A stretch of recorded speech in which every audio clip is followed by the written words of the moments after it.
Good morning সবাইকে। এখন বাজে ভোর 3টে। আমি আর আমার দাদু গাংনাপুর ফুল মার্কেটে চলে গেছি দুজনে মিলে ফুল নিয়ে। এই যে ফুলগুলো আমাদের তারপরে বিক্রিও হয়ে গেছে। আমি আর আমার দাদু ওখানে দাঁড়িয়েছিলাম, তারপরে ওনাকে ব্যাগে ভর্তি করে দিয়ে চলে আসি। দেখো, গাংনাপুর বাজারে কিন্তু বেশিরভাগ খুচরো ফুলটা বেশি বিক্রি হয়, আর মালাটা অতটা বিক্রি হয় না।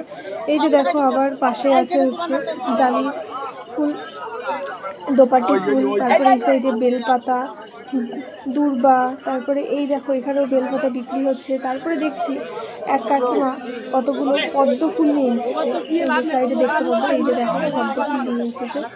তারপরে আমরা ওখান থেকে বেরিয়ে গেলাম। এই দেখো পুরো ফুল মার্কেটটা তোমাদেরকে দেখাচ্ছি, এই যে পুরো ফুল মার্কেটটা। আর আমাদের বিক্রি যাওয়ার সাথে সাথে হয়ে গেছিলো। এই যে বাড়ি চলে এসেছি। আর আমি যেহেতু মামার বাড়ি ছিলাম, এবং মামার বাড়ি থেকে ভোরবেলায় বাড়ি চলে আসছি। এই যে দেখো, এটা হচ্ছে চাকদা বিষ্ণুপুর, জায়গাটার নাম এটা হচ্ছে চাকদা বিষ্ণুপুর। তা এখান থেকে আমি গাড়ি চালিয়ে একদম হাই রোড, সামনেই হাই রোডে উঠে পড়লাম। আর এত সকালবেলা তো মানে আমি যখন এই ভয়েস ওভারটা দিচ্ছি, এখন আমি বাড়িতে এসে দিচ্ছি। আর যখন আমি রাস্তায় ছিলাম তখন বাজে মোটামুটি 4:30 পৌনে 5টা বাজে। দেখো পুরো রাস্তা একদম ফাঁকা। তারপরে আমি চলে এসেছি আমাদের চাকদা রেলগেটের কাছে।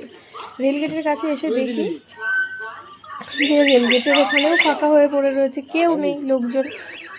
তারপরে কিছুক্ষণ দাঁড়ানোর পরে গেট করেছিল, তাই কিছুক্ষণ দাঁড়ানোর পরে ট্রেনটা চলে আসলো। এই যে ট্রেনটা চলে এসে এবার বেরিয়েও গেল।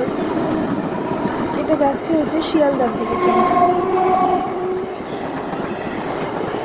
তারপরে আমি আবার আমার রাস্তা ধরে আমাদের রাস্তায় চলে এসেছি। এই যে দেখতে পাচ্ছ, এটা হচ্ছে আমাদের রাস্তা, সোজা একদম ফুল স্পিডে, পুরো ফাঁকা রাস্তা, রাস্তায় কেউ নেই, লোকজন সকালবেলা কয়েকজন হাঁটতে বেরিয়েছিল। আর এই যে আমাদের রাস্তার ভিউটা দেখো, খুব সুন্দর। আর আমি যখন বাড়ি চলে এসেছি, এখন বাজে 5টা 10।